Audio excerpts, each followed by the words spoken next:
YouTube, the faceless boss that many forget is there.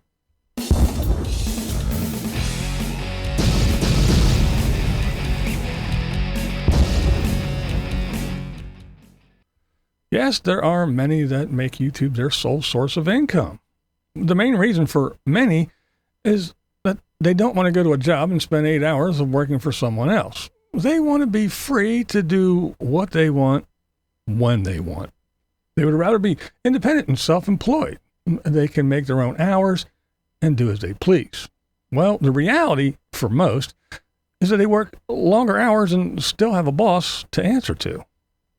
If you think about a traditional 9-to-5 job, your boss stands over you, makes sure tasks are complete, and watches you punch out the time clock to make sure that you did it on time.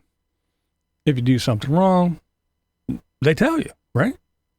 Well, the YouTube boss doesn't do that. This boss is a silent, faceless ghost. It doesn't come right out and tell you what is wrong. It won't explain why your views suddenly dropped off a cliff or why your monthly income is instantly cut in half. Things just automatically happen. And because you can't talk to this boss, you trap yourself in an analytic cage.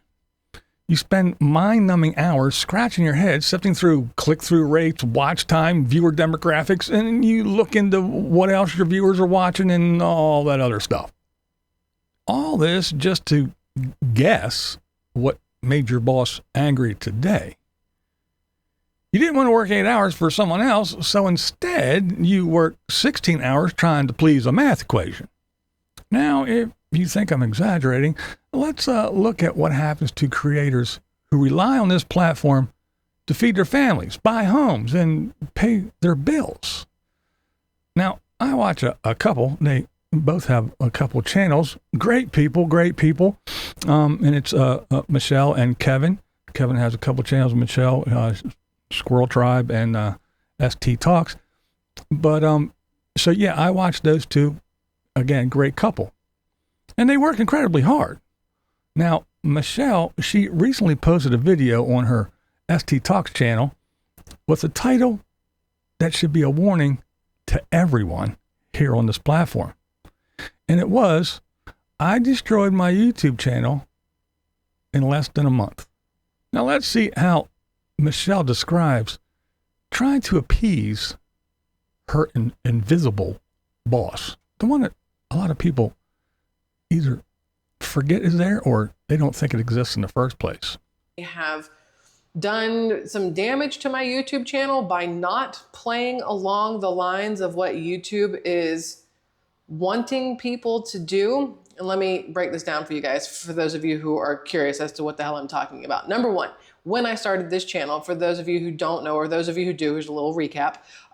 It was more of a preparing kind of, or a prepper, I guess you would call it, kind of channel. Not intentionally that kind, but that's what they niched me into, because it was during COVID and I was going out and I was showing people what was actually going on out in the world where I lived in Atlanta, Georgia. I was showing them the grocery stores, the streets, what was going on. And I noticed after the world reopened that YouTube kind of sort of stopped showing my videos as much as they had been. And I was like, okay, well, maybe that's their way of saying that people don't really care about this stuff anymore, that maybe they've moved on from caring about what's on shelves or pricing or what's going on with the eggs or the avian flu or the wildfires or the train derailments or... Anyway, so I start talking politics, and it turns out YouTube loved me talking politics. Like, you would have thought I was their golden child. They were giving me 1 million views on live streams. I had 10,000 people at once in a live stream, which, side note. So the original topic, it peters out, it dies. To survive and keep paying the bills, you have to pivot. You go where the attention is. For Michelle, that was politics. It was midterms, elections, Trump and all that. The algorithm was starving for it. She was thriving, pulling in live streams to 10,000 people. That's right, 10,000 on her live streams. She was making the boss happy until, without warning, the boss changed his mind all of a sudden. So, moving into politics, doing great, loving it. It's great. Over the past, I want to say maybe 4 or 5 months, you guys may have seen like a lot of changes over here. I realized that YouTube seemed to be kind of giving me a hint, kind of like, hey, listen, we like it when you do politics a certain way, but when you do it another way, not so much. So now, yeah, you hear this, and of course you can always say, well, screw the boss, who cares? And you can just go ahead and do what you want, right? Well, sure, but if this is your livelihood, you still have to pay the mortgage, right? Because so many people are like, well, if you really love doing this, you wouldn't care about the money. That's fucking cute. I love y'all so much and I love doing this, but I do still need to make an income, right? So they do have to go hand in hand. I need them here all the time, not. So yeah, you have to do what the boss wants all the time, even when you have no idea what that is. And look at the mental price you have to pay to feed this machine. Michelle did talk about the severe mental strain of diving into the political universe day after day. You know, she spends hours scrolling through fraud, societal breakdown, and toxic comments in the comment section and all that. So yeah, if you pick this subject, this topic to speak on, even though it is something that you're into or passionate about, when you deep dive into this constantly over and over again, just to come up with content, it can take its toll. It can ruin your mental health. It can even be a little bit depressing. Those kind of things. So I tried to take myself out of it for a little bit because I told my husband, I said, listen, babe, I love you so much. Your girl needs a little mental step back. My husband has needed little mental step backs every once in a while because it's very taxing to submerge yourself in the nitty gritty of politics on a daily basis. You see, your boss forces you into this toxic environment because the analytics say, keep it churning. You kind of fall into this mandated hustle, if you will. And when viewers watch YouTube, they often complain about creators begging. You know, they're always, like the video, leave a comment, join my membership, smash the super chat, do this, do that, buy my merch. And it does look like pure greed, but it's not always that. Sometimes it's a corporate mandate.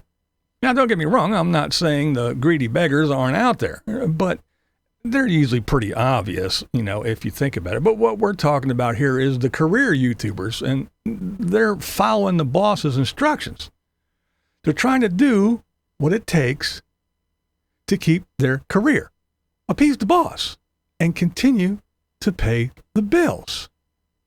I mean, some people even have staff that rely on them to keep this machine going so they can get paid too. So it's a big thing.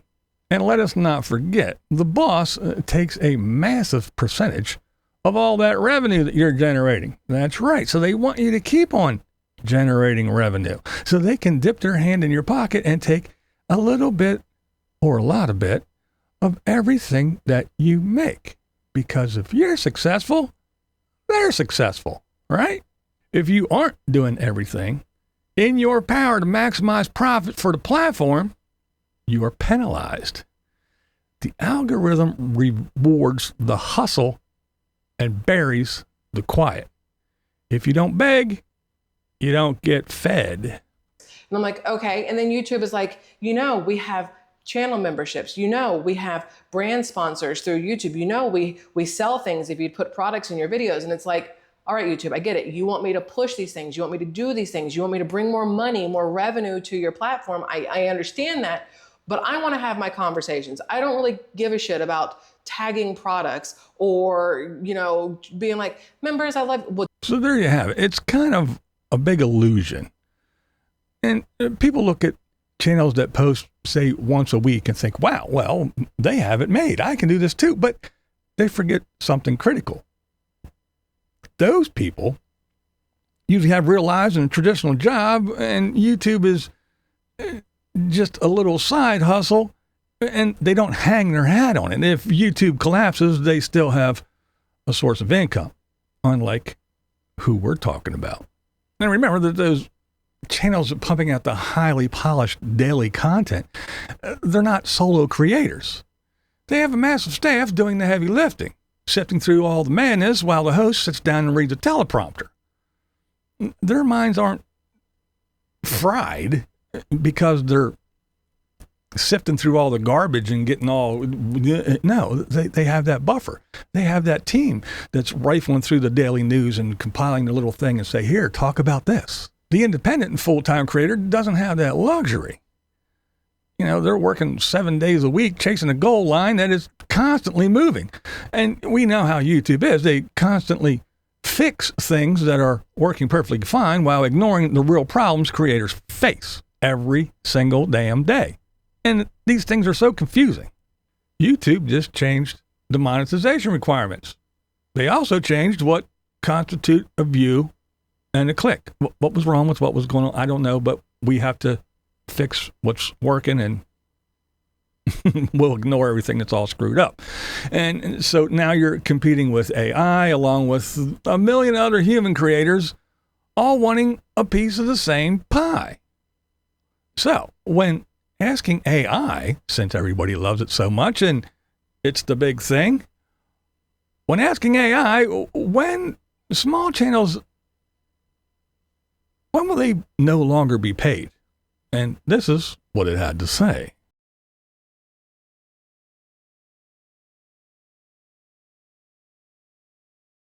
So when quitting your job, escaping the man, and coming to YouTube for your big career and going to solve everything, you don't walk into a corporate building. You don't punch a mechanical time clock. But if you think making YouTube videos for a living means you don't have a boss, yeah, you're sadly mistaken. You're just serving a master that doesn't have the decency to look you in the eye when it cuts your pay. So leave me a comment, creator or otherwise. Is the modern creator dream actually just a trap? Let me know your thoughts. And remember, you don't have to agree with me. That's never the point here. The point is, I'll just take this one on my own. This is Blind Views, and that's the way I see it. What we do here is go back. Loud.